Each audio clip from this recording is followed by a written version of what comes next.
آج سے چند سال قبل جب مجھ پر امریکہ اور یورپ کے دروازے بند نہیں ہوئے تھے تو بیرون ملک رہائش پذیر پاکستانی چہرے تفکر اور پریشانی لیے اکثر یہ سوال کرتے کہ پاکستان کا کیا حال ہے۔ ہم یہاں دور بیٹھے روز بری بری خبریں سنتے ہیں۔ یہاں کی اخبارات اور میڈیا تو ایسے بتاتا ہے جیسے وہاں جنگل کا قانون نافذ ہے، امن و سکون نام کو نہیں، ایک افراتفری ہے، ہر کوئی اپنی جان بچا کر بھاگتا چھپتا پھر رہا ہے۔ ایسے ملک میں آپ کیسے زندگی گزارتے ہیں؟ میں ہنس کر ٹال دیتا کہ وہاں بحث کا کیا فائدہ، لیکن جب معاملہ حد سے بڑھ جاتا اور پاکستان کے بارے میں یار لوگ زیادہ ہی منفی گفتگو کرنے لگتے اور سمجھتے کہ جیسے وہ دیار غیر میں ایک جنت میں رہتے ہیں اور پاکستان ایک جہنم ہے، تو میں ان سے کہتا کہ آپ کو معلوم ہے کہ پاکستان میں روزانہ 22 کروڑ لوگ صبح اٹھتے ہیں، تیار ہوتے ہیں، ناشتہ کرتے ہیں، اپنے اپنے کاموں پر نکل جاتے ہیں، ٹریفک چل رہی ہوتی ہے، اسکول، کالج، یونیورسٹیاں، سرکاری دفاتر، اسپتال، بازار وغیرہ سب کھلے ہوتے ہیں،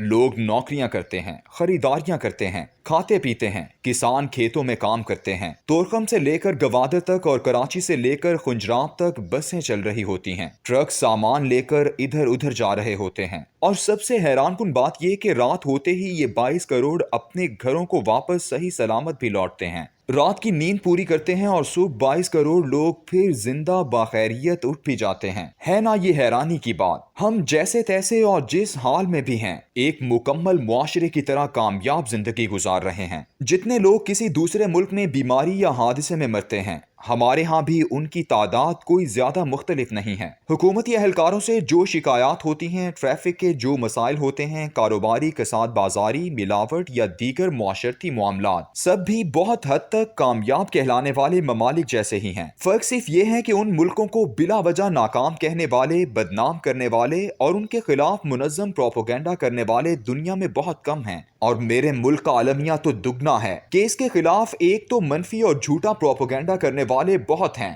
اور دوسرا اس کی تصدیق کرنے والے وہ بیرون ملک پاکستانی ہوتے ہیں جن کی اکثریت لہلہاتے ہوئے کھیت کھلیان چھوڑ کر، عزت کی 2 وقت کی مناسب روٹی چھوڑ کر، لاکھوں روپے قرض لے کر، جھوٹے حلف نامے بنوا کر، اپنے ملک میں اذیت ناک زندگی کا جھوٹ بول کر، فراڈ طریقوں اور دھوکہ دہی سے بے شمار ملکوں کے بارڈرز غیر قانونی طور پر عبور کر کے یہاں آئی ہوتی ہیں۔ وہ اپنی یورپ میں بسر ہونے والی دوسرے درجے کی زندگی کی اذیتوں کو برسر عام تسلیم نہیں کرنا چاہتے، اس لیے وہ ہر اس مغربی پروپیگنڈے کی ہاں میں ہاں ملا کر یہ ثابت کرنا چاہتے ہیں کہ پاکستان ایک واقعی ناکام ریاست ہے اور ان کا اپنے ملک کو چھوڑ کر یہاں آنا ایک صحیح فیصلہ تھا۔ یہ پاکستان جس کی روزمرہ زندگی دنیا کے ہر کامیاب ملک کی طرح معمول کے مطابق چلتی ہے، جس طرح سورج نکل کر غروب ہوتا ہے اور چاند طلوع ہو کر ڈوبتا ہے، ویسے ہی اس ملک کے کاروبار زندگی کی صبح و شام ہوتی ہے۔ اس سارے نظام کو ایک منظم انداز میں چلانے کے ذمہ دار وہ 28 لاکھ سرکاری ملازمین ہیں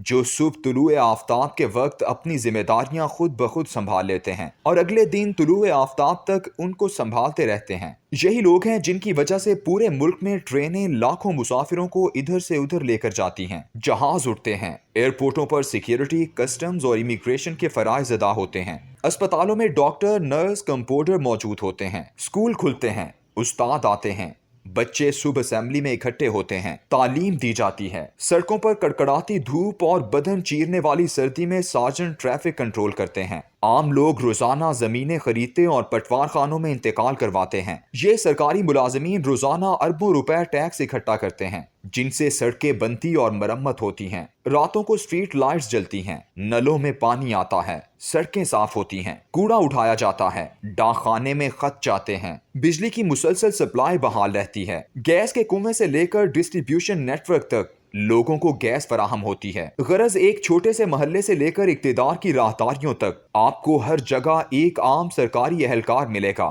1 گریڈ کا چھوٹے سے چھوٹا ورکر اور 22 گریڈ کا اعلیٰ ترین آفیسر، یہ سب کے سب ایک شاندار تانے بانے سے جڑے ہوئے ہیں جو ایک دوسرے کے ساتھ مل کر منظم قسم کی حرکت سے اس ملک کی گھڑی کو مسلسل چلا رہے ہوتے ہیں۔ 22 کروڑ عوام کے درمیان اگر یہ 28 لاکھ سرکاری ملازمین نہ ہوں تو پورا ڈھانچہ دھڑام سے گر جائے، کسی جگہ اگر ٹریفک جام ہو تو ٹریفک بحال کرنا مشکل ہو جائے، ٹیکس وصول نہ ہوں، پانی، بجلی، گیس کی سپلائی رک جائے، سڑکیں غلاظت سے بھر جائیں، دفاتر مٹی سے اٹے نظر آئیں، جو کوئی جس کی زمین پر چاہے جا بیٹھے، اور اسے کوئی بے دخل کرنے والا نہ ہو، قتل کے مقدمے درج نہ ہوں اور انصاف کے حصول کے لیے لوگوں کو کوئی راستہ نظر نہ آئے۔ ان 28 لاکھ سرکاری ملازمین میں سے 90% سے زیادہ تعداد ان ملازمین کی ہے جو گریڈ 1 سے 16 تک کے ملازمین ہیں، جن میں چپڑاسی، مالی، کلرک، استاد، ڈسپینسر اور نرسیں آتی ہیں۔ ان میں گریڈ 1 کے ملازم کی زیادہ سے زیادہ تنخواہ 17,000 روپے ہے اور گریڈ 16 کے ملازم کی زیادہ سے زیادہ تنخواہ 50,000 روپے ہے۔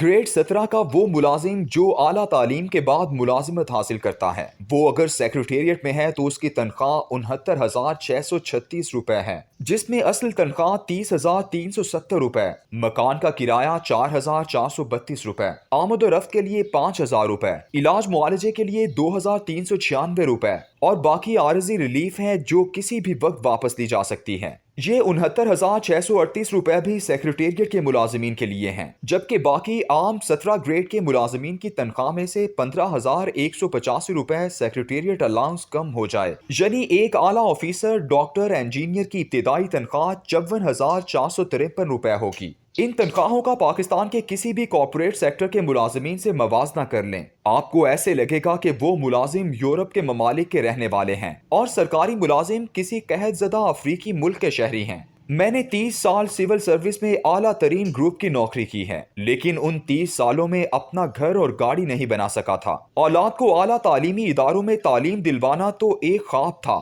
لیکن نوکری کے ساتھ ساتھ 18 سال کی کالم نگاری اور ریٹائرمنٹ کے بعد 6 سال اینکر بازی نے مجھے آج اس قابل بنا دیا ہے کہ میرے پاس 1 کنال کا گھر اور 2 ذاتی گاڑیاں ہیں۔ سرکاری ملازمت کے دوران میری والدہ، والد، بیوی اور بچے بیمار ہوتے تو میں کسی سرکاری اسپتال میں سیکرٹری ہیلتھ کی سفارش سے بہتر علاج کرواتا یا پرائیویٹ اسپتال میں ذاتی جیب سے خرچ کرتا، لیکن میڈیا کی ملازمت کے دوران میری بیٹی کا ایک آپریشن تھا جہاں مجھے صرف ہیلتھ انشورنس کارڈ دکھانا پڑا اور میں نے صرف کھانے کا خرچہ اٹھایا۔ یہ سرکاری ملازمین اس ملک میں ریڑھ کی ہڈی ہیں، یہ وہ سیٹل فریم ہیں جس پر معاشرے کی عمارت کھڑی ہے۔ یہ گر گئے تو ملک دھڑام سے گر جائے گا۔ تمام کے تمام سیاستدان بھی اگر ملک چھوڑ کر چلے جائیں اور کبھی بھی واپس نہ آئیں تو پھر بھی یہ ملک چلتا رہے گا، لیکن اگر اس ملک کا سرکاری ملازم مطمئن نہ ہوا، معاشی مشکلات سے آزاد نہ ہوا، تو یہ ملک ترقی کر سکتا ہے اور نہ ہی یہاں امن و خوشحالی آ سکتی ہے۔